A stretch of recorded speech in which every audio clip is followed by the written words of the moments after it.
أعوذ بالله من الشيطان الرجيم. بسم الله الرحمن الرحيم.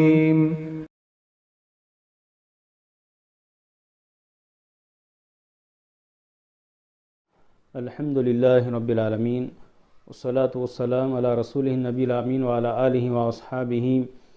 وأزواجه وسلم تسليما كثيرا. فأعوذ بالله السميع العليم من الشيطان الرجيم من همزه ونفخه ونفثه. بسم الله الرحمن الرحيم. وذكر فإن الذكرى تنفع المؤمنين. وقال النبي صلى الله عليه وسلم كل بدعة ضلالة وكل ضلالة في النار. محترم ناظرین و سامعین، السلام علیکم ورحمۃ اللہ وبرکاتہ۔ آج کے درس میں 15ویں شعبان کی حقیقت، اس تعلق سے کچھ اہم باتیں آپ کے سامنے رکھنے کی میں کوشش کروں گا۔ دیکھیے، 15ویں شعبان کا روزہ رکھنا اور اس رات کو خاص کر کے عبادت کرنا، اس سلسلے میں اس رات کی نماز پڑھنے کی فضیلت کے سلسلے میں یا دن میں روزہ رکھنے کے سلسلے میں کوئی مرفوع روایت ثابت نہیں، اللہ کے نبی صلی اللہ علیہ وسلم سے کوئی روایت ثابت نہیں۔ شعبان کے تعلق سے یہ ثابت ہے، اللہ کے نبی صلی اللہ علیہ وسلم نے کثرت سے روزے رکھے ہیں، اور روزے رکھنے کا حکم اللہ کے نبی صلی اللہ علیہ وسلم نے دیا ہے، ترغیب دلائی ہے۔ شیخ الاسلام ابن تیمیہ رحمۃ اللہ علیہ نے اپنی مشہور کتاب اقتداء الصراط المستقیم میں فرماتے ہیں کہ اکثر علماء اور ہمارے اصحاب کا نقطہ نظر یہ ہیں، کہتے ہیں 15ویں شعبان کی فضیلت ہے، اس سلسلے میں کہتے ہیں بہت سارے آثار ہیں، لیکن بعض کہتے ہیں بعض فضائل کے سلسلے میں کہ بہت ساری روایتیں موضوع ہیں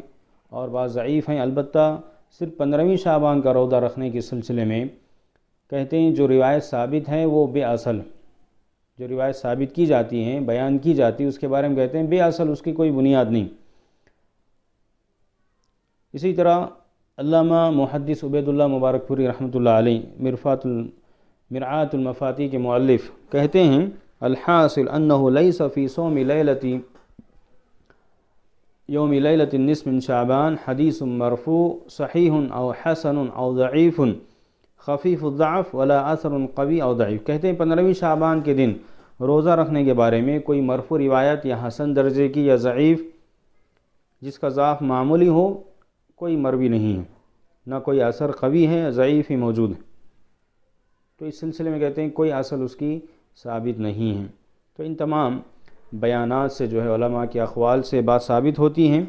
کہ ماہ شعبان یقیناً عظمت والا مہینہ ہے، اس کی فضیلت اپنی جگہ ہے، لیکن خاص 15ویں شعبان کی رات قیام کرنے کو یا دن میں روزہ رکھنے کے سلسلے میں کوئی صحیح روایت اللہ کے نبی صلی اللہ علیہ وسلم سے ثابت نہیں ہے۔ 15ویں شعبان کے تعلق سے دیکھیے جو نماز پڑھی جاتی ہے عام طور سے بدعتی حضرات جنہوں نے نماز جاری کی وہ صلاۃ الفیہ کے نام سے مشہور ہے، صلاۃ الفیہ کے نام سے مشہور ہے، جس کا معنی 1000 رکعت والی نماز، 1000 رکعت والی نماز۔ اس مہینے کی 15ویں شب کو ہزاروں مرد عورتیں صلاۃ الفیہ پڑھتے ہیں، لیکن یہ بدعت کہاں سے آ گئی، اس کی اصلیت کیا ہے؟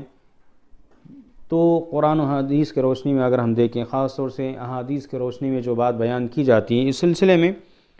دیکھیں عبادت کے مسئلے کے سلسلے میں اسی رات میں نماز پڑھنے اور مغفرت طلب کرنے کی خصوصیت کے سلسلے میں جو بات کہی جاتی ہے بالکل صحیح نہیں۔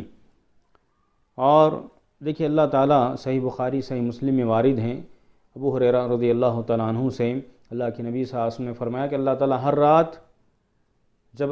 1/3 حصہ باقی رہتا ہے اللہ تعالیٰ آسمانی دنیا پہ نزول فرماتے ہیں اور اعلان کرتے ہیں ہر کوئی مانگنے والا میں اس کو عطا کروں، ہر کوئی دعا کرنے والا اس کی دعا قبول کروں، ہر کوئی مغفرت توبہ کرنے والا اس کی مغفرت فرماؤں۔ لیکن اس حدیث میں 15ویں شعبان کا ذکر نہیں، بلکہ اللہ کے نبی صلی اللہ علیہ وسلم یہ الفاظ کہے کہ ہر رات، وذالک فی کل لیلہ کا لفظ آیا ہے کہ ہر رات اللہ تعالیٰ آسمانی دنیا پہ نزول فرماتے ہیں۔ تو یہ کہنا، اس حدیث سے یہ دلیل لینا کہ اللہ تعالیٰ 15ویں شعبان کو آسمانی دنیا پہ نزول فرماتے ہیں، بالکل غلط استدلال ہیں، غلط بات ہے۔ اسی طرح جو صلاۃ الفیہ پڑھی جاتی ہیں اس سلسلے میں کوئی حقیقت اس کی نہیں ہے، نہ اللہ کے نبی صلی اللہ علیہ وسلم نے یہ نماز پڑھی، نہ صحابہ سے، تابعین سے، تبع تابعین سے، کسی سے بھی جو ہے یہ طریقہ ثابت نہیں ہے۔ اس سلسلے میں جو حدیثیں بیان کی جاتی ہیں، علی رضی اللہ تعالیٰ عنہ کی ایک روایت ہے، کہتے ہیں اللہ کے نبی صلی اللہ علیہ وسلم نے کہا، یا علی من صلی 100 رکعۃ فی لیلۃ النصف من شعبان یقرأ فی کل رکعۃ بفاتحۃ الکتاب وقل هو اللہ احد 11 مرات قال النبی یا علی ما من عبد یصلی هذه الصلاة الا قضى اللہ کل حاجۃ طلبها تلک اللیلہ۔ کہا کہ علی اس رات یعنی 15ویں شعبان کی رات اگر کوئی 100 رکعت نماز پڑھے کہ ہر رکعت میں سورہ فاتحہ قل اللہ احد 11 مرتبہ پڑھیں، تو کہتے ہیں اگر کوئی بندہ یہ نماز پڑھتا ہے اللہ تعالیٰ اس کی ہر ضرورت پوری فرما دے۔ یہ حدیث جو ہے بیان کی جاتی ہیں، لیکن اس حدیث کے تعلق سے امام شوکانی رحمۃ اللہ علیہ نے الفوائد المجموعہ میں کہا کہ اگر کوئی بھی صحیح حدیث، ضعیف حدیث، موضوع حدیث کی پہچان رکھتا ہے، تھوڑی بھی تمیز ہے، وہ پہچان لے گا، اس کو یہ بات واضح طور سے معلوم ہو جائے گی کہ یہ موضوع روایت ضعیف ہے۔ اسی طرح کہتے ہیں کہ اس روایت کے تمام راوی مجہول الحال ہیں، مجہول الحال ہیں، اور یہ روایت 2 اور سندوں سے مذکور ہے لیکن وہ تمام موضوع ہیں اور اس کے راوی جو ہیں مجہول ہیں، پتہ نہیں کون ہے، کس نے حدیث بیان کی، یہ تک معلوم نہیں ہے۔ اللہ اکبر۔ اسی طرح ایک اور روایت علی رضی اللہ تعالیٰ عنہ سے لوگ بیان کرتے ہیں، اذا كانت لیلۃ النصف من شعبان فقوموا لیلہا وصوموا نہارہا، کہ جب 15ویں شعبان ہو تو رات میں قیام کرو، دن میں روزہ رکھو، اور بہت سارے الفاظ جو ہیں اس میں مروی ہیں۔ اس روایت کے تعلق سے کہتے ہیں امام شوکانی رحمۃ اللہ علیہ کہ یہ حدیث جو ہے بالکل باطل ہیں، اور ابن حبان کی حدیث جو علی سے مروی ہے کہتے ہیں جب نصف شعبان کی رات ہو تو رات کو قیام کرو، دن میں روزہ رکھو، کہتے ہیں یہ ضعیف روایت، ضعیف ہے روایت۔ ابن ماجہ بیہقی کے اندر جو حدیث آئی ہیں کہتے ہیں ابو بکر ابن ابی صبرہ حد درجے کا جو ہے ضعیف راوی ہے۔ یہی بات جو ہے ابن حجر رحمۃ اللہ علیہ نے تہذیب و تہذیب میں کہی ہے، اور امام ذہبی رحمۃ اللہ علیہ نے میزان الاعتدال میں اس کو نقل کیا ہے۔ اسی طرح دیکھیں یہ غلط فہمی، اس سلسلے میں بہت سارے اور روایتیں لوگ بیان کرتے ہیں لیکن اس کی کوئی سند جو ہے ثابت نہیں ہے، ضعیف ہیں، اکثر روایتیں موضوع درجے کی ہیں۔ ایک غلط فہمی کا ازالہ بھی میں کروں کہ دیکھیے سورہ دخان میں ابتدائی آیتوں میں اللہ تعالیٰ نے فرمایا انا انزلناہ فی لیلۃ مبارکہ انا کنا منذرین فیہا یفرق کل امر حکیم امر من عندنا انا کنا مرسلین۔ تو اس لیلہ مبارکہ اللہ تعالیٰ نے کہا ہم نے قرآن کو مبارک رات میں نازل کیا، اور تمام مفسرین، تمام محدثین، فقہاء اسلام کا اس بات پر اتفاق ہے کہ لیلہ مبارکہ سے مراد شب قدر ہے، انا انزلناہ فی لیلۃ القدر۔ خود قرآن نے یہ ثابت کر دیا کہ مبارک رات، جس رات اللہ تعالیٰ نے قرآن نازل کیا، اور جو رات 1000 مہینوں سے بہتر ہیں، افضل ہیں، اور یہ رات کون سی ہیں؟ خود قرآن نے ثابت کیا کہ وہ لیلۃ القدر ہیں۔ اور سورہ بقرہ میں بھی اللہ تعالیٰ نے کہا شہر رمضان الذی انزل فیہ القرآن، کہ مبارک مہینہ رمضان کے مہینے میں قرآن کو نازل کیا گیا۔ تفسیر ابن کثیر میں، تفسیر طبری اور فتح القدیر امام شوکانی رحمۃ اللہ علیہ تمام مفسرین نے یہ اتفاق نقل کیا ہے، اور جو لوگ یہ استدلال کرتے ہیں کہ اس مبارک رات سے مراد 15ویں شعبان ہے، مفسرین کی ایک بڑی جماعت نے کہا کہ بالکل غلط بات ہے، غلط استدلال ہیں، اور اس سلسلے میں امام عقیلی، حافظ ابو الخطاب اور حافظ ابن العربی رحمہ اللہ نے کہا کہ جو لوگ لیلہ مبارکہ سے شب برات یعنی 15ویں شعبان کی رات مراد لیتے ہیں، کہتے ہیں ان کے جتنے بھی دلائل ہیں یا تو ضعیف ہیں یا موضوع دلائل ہیں جس سے وہ استدلال کرتے ہیں۔ تو یہ بہت بڑا جو ہے، یہ بہت بڑی جو ہے غلط فہمی ہے، غلط استدلال ہیں، صحیح آیتوں کی غلط تفسیر اور غلط جو ہے اس کی تشریح ہیں۔ تو قرآن میں نعوذ باللہ یہ تحریف کا مسئلہ ہوگا کہ قرآن کے الفاظ کو ہم بدلیں اور اس کے غلط معنی مراد لیں، تحریف ثابت، اس سے تحریف ثابت آئے گی، یہ مسلمان کا شیوانی۔ اسی طرح 15ویں شعبان کی رات جو ہے خصوصی طور سے قبرستان کی زیارت کی جاتی ہے، اور اس سلسلے میں بہت ساری جھوٹی روایتیں یا صحیح روایتوں میں غلط باتیں جو ہیں، غلط الفاظ جوڑ کر جو ہے لوگ استدلال کرتے ہیں، تو یہ بھی غلط ہیں۔ قبرستان جانا، مردوں کے لیے مغفرت طلب کرنا، اللہ کے نبی صلی اللہ علیہ وسلم نے خود آپ نے اس پر عمل کیا، امت کو ابھارا، لیکن آپ نے یہ نہیں کہا کہ 15ویں شعبان کو خاص کر کے ہم جائیں، کبھی بھی ہم جا سکتے ہیں۔ اللہ کے نبی صلی اللہ علیہ وسلم شروع منع کیا تھا کنت نہیتکم عن زیارت القبور الا فزوروها، اللہ کے نبی صلی اللہ علیہ وسلم منع فرمایا تھا، پھر آپ نے اجازت دی۔ اور ان کے لیے مغفرت کی دعائیں جو ثابت ہیں، قبرستان جانے کی جو دعائیں ہیں، السلام علیکم اہل الدیار، اللہ کے نبی صلی اللہ علیہ وسلم سلامتی کی دعا، مغفرت کی دعائیں آپ صلی اللہ علیہ وسلم نے فرمائی ہیں۔ احد کے شہداء کے لیے آپ صلی اللہ علیہ وسلم خصوصی دعا کی، بقیع میں مدفون جو صحابہ کرام ہیں اللہ تعالیٰ نے خصوصی طور سے آپ کو حکم دیا تھا، لیکن یہ ثابت نہیں ہے۔ عائشہ ام المومنین کی جو روایت صحیح مسلم میں مروی ہیں کہ ایک مرتبہ انہوں نے رات میں اللہ کے نبی صلی اللہ علیہ وسلم کو گم پایا، تلاش کرتے ہوئے گئیں، وہ یہ سمجھ رہی تھیں کہ کسی اور بیوی کے گھر اللہ کے نبی صلی اللہ علیہ وسلم گئے ہیں، جبکہ حقیقت یہ تھی اللہ تعالیٰ نے جبرائیل علیہ السلام کو بھیجا، آپ کو حکم تھا بقیع جائیں اور اہل بقیع کے لیے آپ دعا کریں۔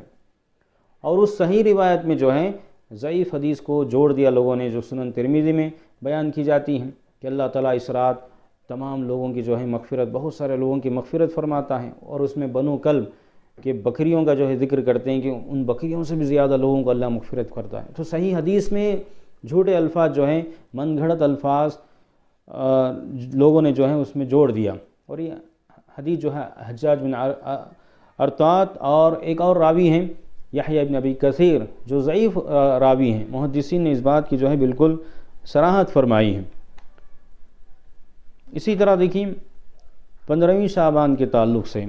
اور جو بدعات و خرافات لوگوں کے درمیان پائی جاتی ہیں، ان میں سے یہ ہیں، یہ عقیدہ رکھا جاتا ہے کہ جو لوگ مر چکے ہیں ان کی روحیں جو ہیں حاضر ہوتی ہیں۔ اس رات جو لوگ مر چکے ہیں، ان کے قریبی رشتہ دار، دوست و احباب، ان کی روح آتی ہے، ان کا استقبال کے لیے جو ہے انتظار کیا جاتا ہے، اور اچھے اچھے قسم کے کھانے، گھروں کی صفائی کرتے ہیں اور چراغاں کرتے ہیں، اچھے اچھے کھانے پکائے جاتے ہیں، خوبصورت کپڑے جو ہیں پہنے جاتے ہیں، اور بہت ساری چیزیں کرتے ہیں اور ان کی آنے کا جو ہے انتظار کرتے ہیں۔ یہ کہاں سے ثابت؟ جو لوگ مر چکے ہیں، قبر کی زندگی، برزخی زندگی، جس کے بارے میں کسی کو پتہ نہیں، اللہ کے علاوہ کوئی نہیں جانتا۔ ہاں اللہ تعالیٰ نے شہداء کے بارے میں جو بات بتائی وہ الگ معاملہ ہے، لیکن ہر ایک کی روح آتی ہے، حتیٰ کہ شہداء کی روح بھی دنیا میں نہیں آتی، انبیاء کی روح بھی واپس دنیا میں نہیں آتی۔ تو یہ کہنا کہ عام لوگوں کی روحیں اس رات واپس لوٹ کے آتی ہیں، اور بعض لوگ جو ہیں جاہل قسم کے لوگ، تتنزل علیہم الملائکہ والروح، کہ فرشتے اور روح جو ہیں اس رات آتے ہیں، شب قدر کے بارے میں ہیں، اور روح سے مراد فرشتے اور خاص طور سے جبرائیل علیہ السلام، روح سے مراد روح الامین، جن کو قرآن نے روح الامین کہا، جبرائیل علیہ السلام مراد، فرشتے ان کے سردار